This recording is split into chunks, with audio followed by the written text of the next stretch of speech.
আপনি কি কখনো ভেবে দেখেছেন কিভাবে এক্স-রে মাধ্যমে আমাদের দেহের রোগ নির্ণয় করা হয়? এক্স-রে হলো একটি ইলেক্ট্রোম্যাগনেটিক পাওয়ার।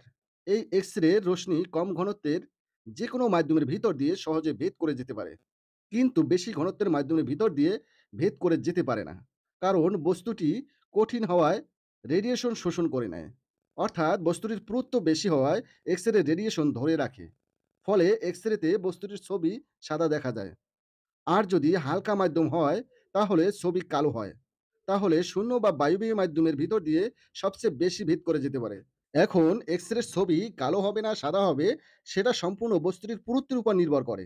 এক্ষেত্রে যদি আমাদের মাথার এক্স-রে করা হয় অথবা যেকোনো হাড়ের এক্স-রে করা হয়, তাহলে মাথার হাড়ের অংশে সাদা ছবি তৈরি হবে। আর যদি পেটের এক্স-রে করা হয়, তাহলে ছবি হালকা কালো আসবে।